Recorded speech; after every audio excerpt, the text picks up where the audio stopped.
So before we start, I just want to announce that my first ever pattern is finally out. So the Mali bag is now available on Etsy and DM. So if you want to get the pattern, feel free to send me a message or click the Etsy link down below. Hey everyone, welcome back to my channel. So today I am going to be teaching you guys how I make my scrap yarn bucket hats. So this is a project that I did in summer of 2021 and it's honestly such an easy project to do. And as the name suggests, this is something that I like to do when I see that I have a lot of yarn colors that I don't really have enough of to make like a top or an actual project. So the materials you'll need for this project are your 5-ply milk cotton yarn, your 4.0mm hook, and some scissors. So for the amount of yarn that you will need, I don't really measure my yarn, but then as you can see, I'm using a whole bunch of whatever I have left over.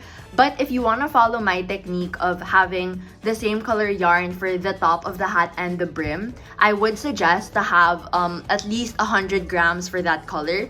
So I have at least 100 grams for that dark purple that I'm going to be using for the top of my hat and the brim. So I like to limit having only 5 to 6 colors, but then if you do want to add more or less, it's completely up to you. But please take note that this tutorial will follow this kind of general look of the bucket hat. So just take note in case you were expecting something different. So once you have your materials, we will get right to it. So you're gonna get the main color you'll be using and you are going to be making a slip knot. So once you have inserted your hook into your slip knot, you are going to chain 4 times. An alternative that I know people like to use for their bucket hats is making like a magic ring or a magic loop. But for me, I just like to do kind of the standard way. But then it's up to you if you want to use the magic loop, magic ring circle, go ahead. Once you have chained 4, you are going to insert your hook into the very first chain and make a slip stitch. So once you have done a slip stitch, you are going to kind of see this circle in the middle. And you are going to be using that to crochet into. So once you've kind of identified that hole, you are going to do a chain. You are going to do 10 half double crochets in the middle. Just make sure that you are not doing a half double crochet in any of the chains, but rather the middle of that circle. So once you are done doing 10, you are going to slip stitch into the very first half double crochet.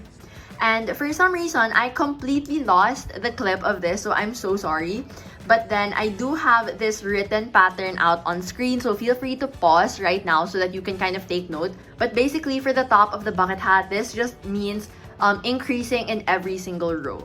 So you can see here the row 1, that's where we did our 10 half double crochets. For row 2, you are going to do 2 half double crochets in every stitch. And then for row 3, this is when you begin your increase. So you're gonna do 1 half double crochet and then increase. Then the next row is 2 half double crochet and then increase. And what an increase means is basically you are going to do a half double crochet twice in 1 stitch. And if you want to customize your hat to make it smaller, simply lessen the number of rows. So if you want to have a smaller hat, you can do 8 or 9 rows instead of 10. But then if you want a bigger one, you can even have up to 11 rows. So this will be completely up to you once again, but then always make sure to take note of how many rows you're doing as well as how many half double crochet increases you're doing as well, because you'll need this for the brim of the hat. So in this clip, you can see that I'm finishing up the top of my hat and I am ready to kind of close it off. So once you are done with that row, you are going to do a slip stitch into the first half double crochet.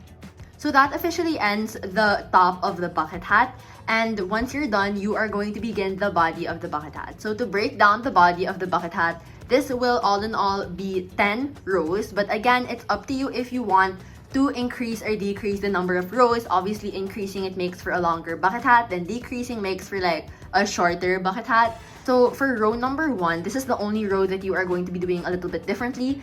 So for row number 1, you are going to do 1 half double crochet in every single stitch all the way around, but you are going to be crocheting into the back loops only. So when working in your back loops, when you look at your bucket hat from the top, you are going to see this V shape, but you are only going to be working into the leftmost stitch. So you can see here that I'm inserting my hook in the back loops only. It's up to you if you wanna work in only one loop or both loops, but for me, it makes it a little more secure when I half double crochet into both back loops.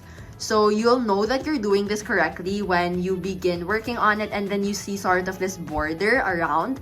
So this border is going to be the front loop. So you'll know that you're working correctly into the back loops if you see a border. So if you don't see one for a certain stitch, just double check and make sure that you're actually working into your back loops. Do that all the way around, and then once you have reached the end of your row, you are going to slip stitch into the very first half double crochet that you did.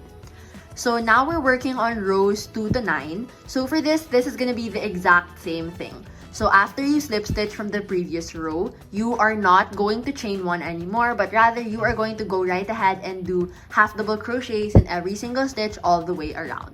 So take note that for the body of the bucket hat, this is when you'll begin changing colors. So now I'll teach you guys how I begin changing colors. So for your half double crochet, you're gonna yarn over and then insert your hook into the stitch and then pull up a loop.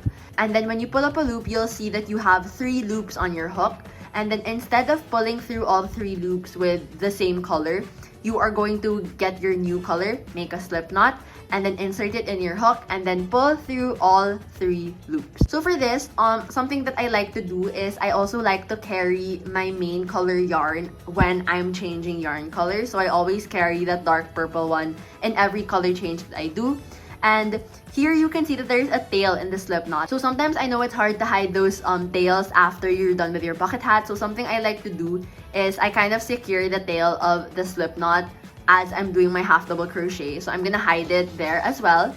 And it just makes for an easier cleanup, and I don't really have to clean or hide as many tails after I'm done with my hat. So when I want to change colors, again, you're gonna do the exact same thing. You are going to yarn over, insert your hook, pull up a loop, and then when you have 3 loops on your hook and you want to change colors, don't pull through all 3 loops with the same color, but rather get your new color, and then that's what you pull through all 3 loops. So for example, I'm changing back to my main color and I no longer want to use, for example, this pink one. What I am going to do is that I am going to secure that pink yarn after I change colors for a couple of stitches. So I usually like to do 4 or 5. And this is also another technique that I like to do so that I secure the scrap yarn that I'm using. And then after I hide it in a few half double crochets, that's the only time I'll cut it. So this kind of breaks down your cleanup time as well as the amount of effort you have to do with the hiding those tails and all those extra yarn pieces after you make your bucket hat. That's just the technique I use for making the body of the bucket hat. But then for the actual colors itself and like when I change it or like what stitch do I change it, I don't actually follow anything. So I just kind of change colors when I feel like it, or when I'm in the mood to change colors, that's when I'll do it. So something I like to use when I'm working with color change projects is making use of Google Sheets. So Google Sheets, or you can also use MS Excel, you kind of have those cells, and I use the cells in the Excel sheet to kind of plot out my colors, what it'll look like, the color combinations, will they look well together. So when I started making these hats, I found it really hard to visualize what my hat would look like. So I make use of this just to make sure that I am satisfied and I have an idea of what my colors will look like all together. So I usually just make a rectangle and I make sure that I have 10 rows in my Excel so that it signifies the 10 rows of the body of your bucket hat.